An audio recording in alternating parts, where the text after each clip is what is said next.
So I'm always in favor of broadband, just like emergency services. The difficulty that Darcy's struggling with as CEO is the county has less money, not just in real terms. That's always the case, that inflation is moving faster than revenue.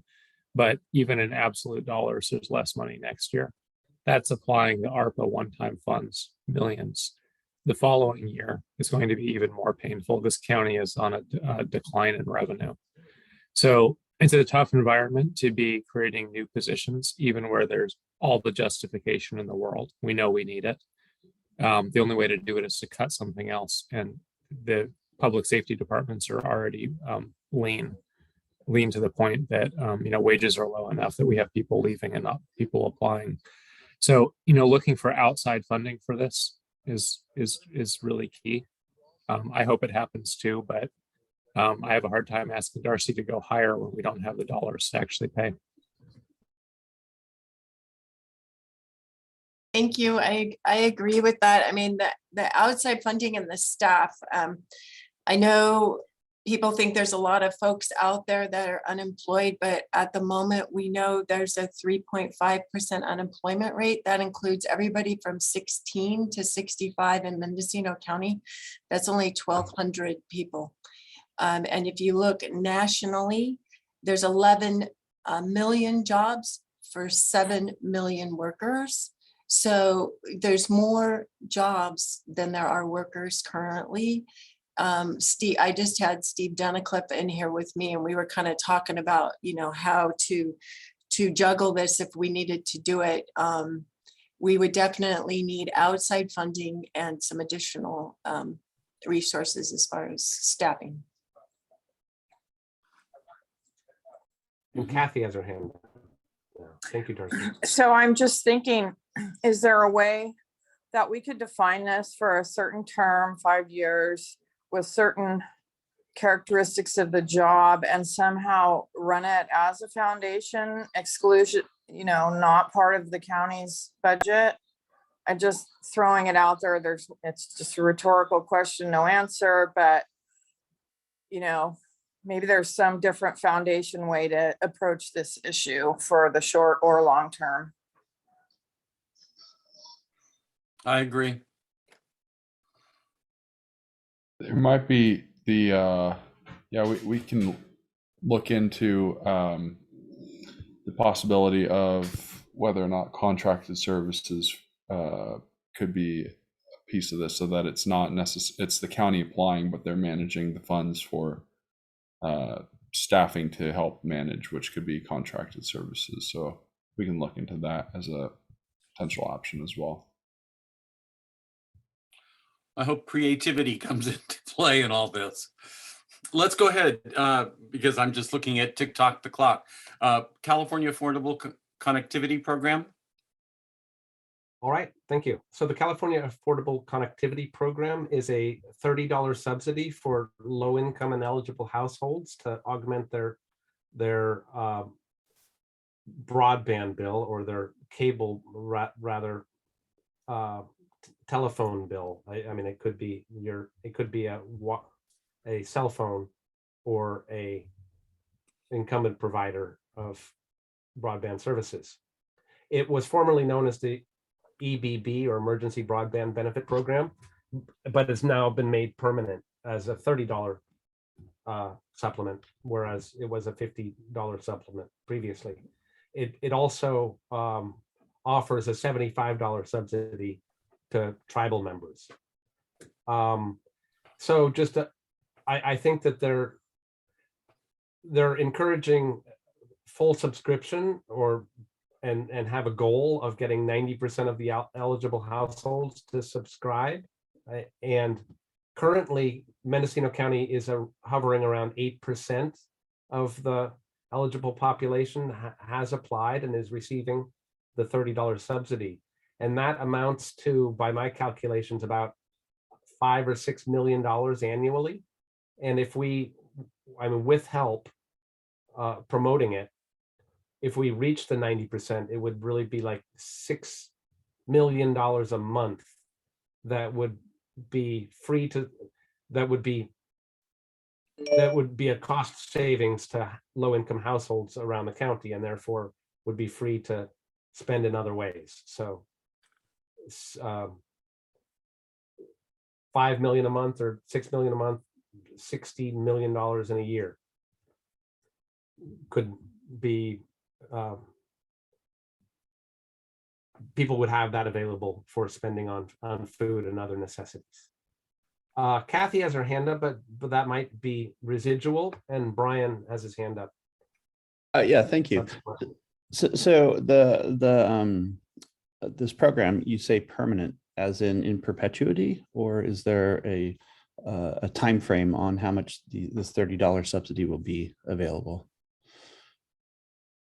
I think it's ongoing, and I mean, I haven't. I mean, that's the impression that it was previously under the EBB. It was until the end of the pandemic, but they have come up with funding that I believe makes it an ongoing subsidy. Okay, so we just get to line Comcast's pockets. All right, cool. Exactly. Sorry about that. Could I ask a No, no, question? right. How is the message being carried out to the public? How do people know about this? Well, I think more and more providers are opting in, and I think that I recently saw that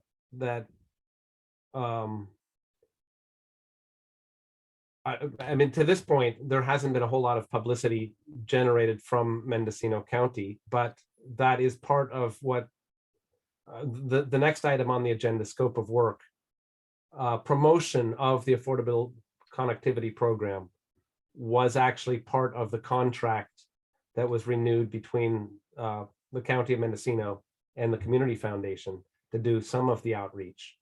Oh, good. And right. And so, as I was saying, I think that my provider put a little blurb on my bill that said that they're now participating, and other providers that are participating have likewise done the same. And there are resources available for doing that outreach.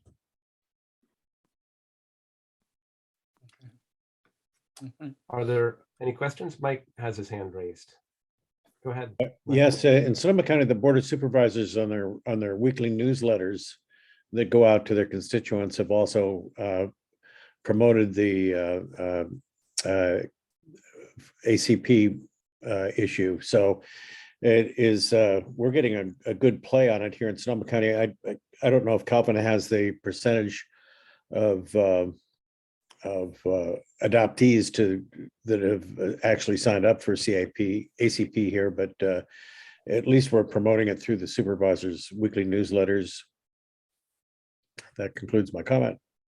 That's a great idea, and I think the schools have a role to play as well. I think that they probably could be a big driver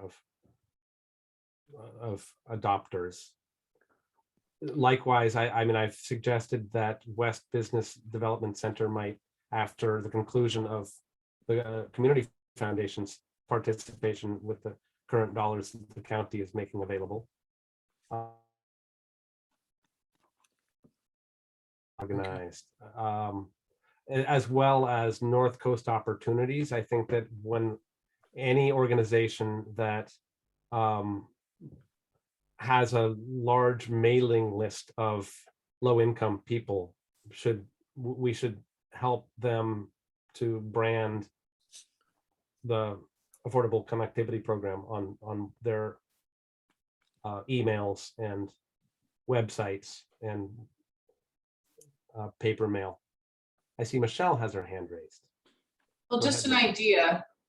We have to make it easy for the schools to broadcast this opportunity to families. They're really, you know, as we heard Darcy mention earlier about the lack of employees to fill all the open positions that exist, schools are feeling that as much as any other agency. we are about to go through a period of time with schools with the re-registration for the new year, where they're collecting information on the status of income at the, to qualify families for free and reduced lunch, as well as to qualify families for the types of funding that schools get for the unduplicated pupil count. In order to qualify for that, they collect data from the low-income families on what their income levels are. That would be a perfect opportunity when they're handing that form to families to also hand, the opportunity to connect to the low-cost internet. So if there's flyers that we could access, or if there's information, I'll have my agency put the flyer together to get it out to schools, because now is the time to be doing that, now through September. I agree. That's great. Yeah. That's great. And I mean, those are the steps we need to take. Mhm. So Jeff, And I think, I was going to say, Jeff, let's put that on our to-do list and make it so that the and probably in 2 languages at least, so that it could be duplicatable within the districts to send it out with the applications for free lunch and things like that. definitely, sounds like a great plan. And eligibility to free lunch programs is one of the criteria that assures participation. It's like any household less than 200% of poverty. So we have a lot of households that can take advantage of the program, and it could mean 60 million in cost savings across the county to consumers. Yep. Yep. Let's go Other ahead thoughts? to the scope of work And for I the was going to advisory suggest, council. I was going to suggest that it might, if anyone has time crunches, while this was the way the steering committee set up the agenda, we might want to put this as item 7 Oh, and sure, move item sure. 6 and 7 up to see. I mean, Jez Anderson's time is valuable. She would be next on the agenda if we opt to alter the agenda in that way. And likewise, anyone else participating, including Superintendent Hutchins, might have time crunches. So it would be my suggestion that we put item 5 as just before good of the order and move to updates from elected representatives Sure. without objection. And so if I've given Jez enough time to shift gears, the floor is hers. I'm going to take down the screen.